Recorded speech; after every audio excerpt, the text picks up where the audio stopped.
Women in Business is our focus today. We've got Cheryl Freeborough, Hyundai of Lansing, Lynn Vandeventer from Coldwell Banker, Hubble Briarwood from that same outfit, Kim LaFerrette right next to her, wearing a different outfit though, and Peggy Doty from Doty Mechanical Heating and Cooling. We're questioning and answering, I guess, Oakland County Sheriff Mike Bouchard, the Republican candidate for governor, who was just hot off, and I do mean hot off, a debate last night in Detroit, the last official debate. And so we're asking questions this morning in a similar fashion, except he doesn't have to deal. He can take the whole spotlight from these fantastic women. And speaking of fantastic women, we would be remiss if we didn't talk about Terry Lynn Land, your running mate. You're the only candidate so far to have already named your running mate. You named her a long time ago. From a female standpoint, what does she bring to the ticket? And then just from efficiency, we know geographically it's nice, West Michigan. Sure. And Detroit area, but we just talk about the contribution of Terry Land to your campaign. Well, I mean, she's got a proven record as an administrator. As the Secretary of State, she's cut her budget by 20%, increased efficiencies, done more things online so people have more availability at their convenience, not having to go in and stand in line. So all of those things she's done. And cutting your budget 20% while increasing your output is the kinds of things we're going to have to do in every department. She also has a transparency program that I believe very strongly in. She's the only department in the whole state that puts every check online, so you know how your money's being spent. So she's going to help drive that for me into every department. So it's not just campaigning together. We can pivot immediately from campaigning to governing.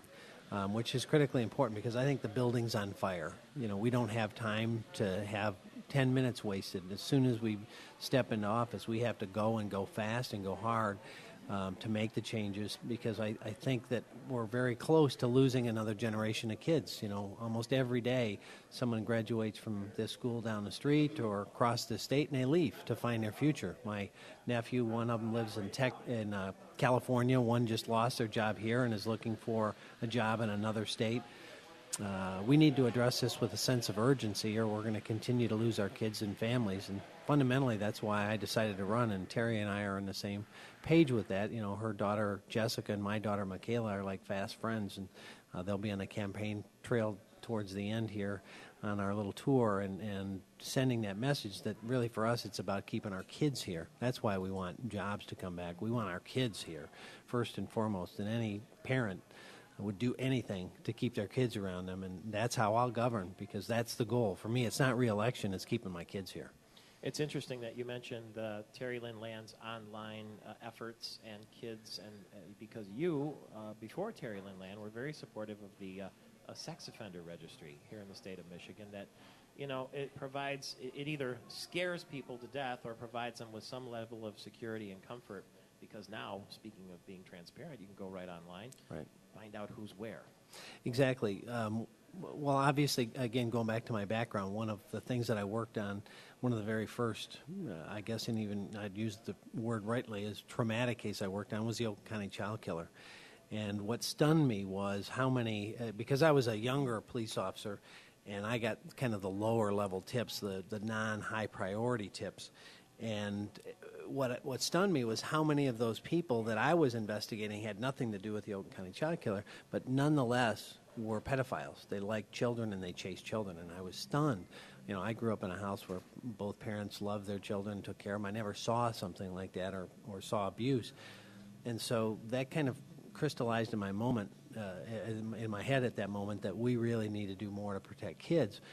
And then as I moved forward in different cases, I worked on the Oakland County rapist and a number of sexual predators.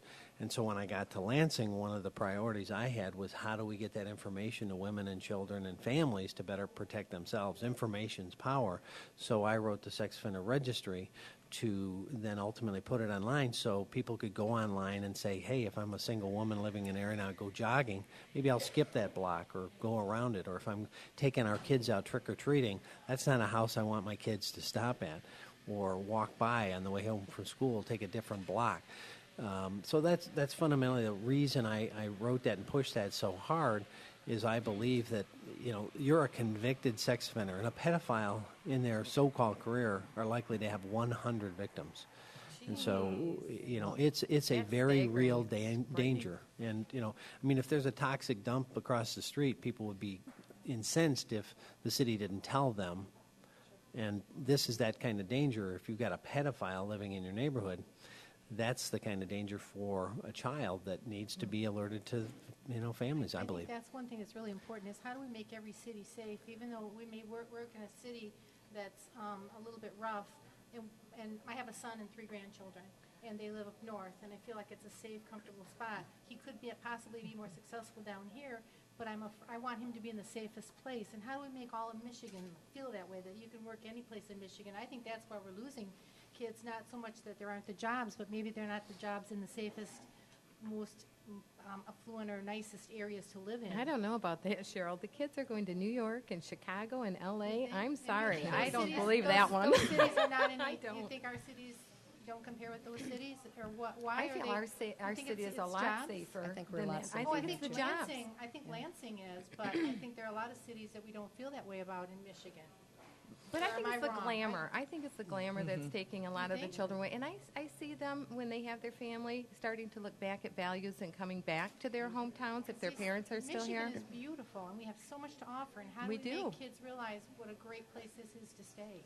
Well, I think a lot of them leave not by choice but by necessity. They can't find a quality job here right now, so they leave and go to other cities, other states. But they want to be here, especially when they're having kids, because being around mom and dad is that extended family. You got built-in babysitters, and the relationship is dramatically different. I live about 6 blocks from my mom, and my other brother lives just about 3 miles away.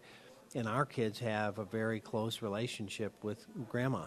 My dad passed before I was married, so they never really knew him, but they know my mom intimately. She comes by all the time, took him out to lunch, babysat for him. She has a very personal relationship with every one of her kids. My one brother that lived in Texas, his kids saw Grandma like 2-3 times a year. And that's a very different life experience if you're not around extended family. So I think our kids want to come back and have their families here, but we have to create the environment where they can find a job But we that have can to do that sustain through that the school family. systems. I mean, I notice that people will take job positions here not only because of the job looking appealing at maybe one of the hospitals or Michigan State University, but they look to the schools first. And when they come into town, they know more information than sometimes I can even provide them. So I think that's one of the big keys, is to keeping, our schools at such a level to make people want to live here and make them see the value that we have. And you and Kim probably see that more because you obviously Oh, are we showing see it people every homes here. day. And Cheryl, that's the Every main day. criteria that they look at is the school system. Right, and I'm working with Michigan State University on some of the expansion, groups and what they can do to attract more students to stay, and it's the IT people. And there are a lot of ways, and that's by bettering our downtown community, getting the students to embrace the downtown community, getting them off campus and getting them downtown to share in some of the great things that we have going for our city. I have to give my hat off to Pat Gillespie and his group for the boat rides that they're having downtown, $7, $8 for an hour ride to see, part of our community, the restaurants, the new developments, the new hope, and some of the wonderful new plans that they have that they're working and developing. And I think if Michigan State students embrace that, I think they'll stay here. I think a lot of them will consider staying.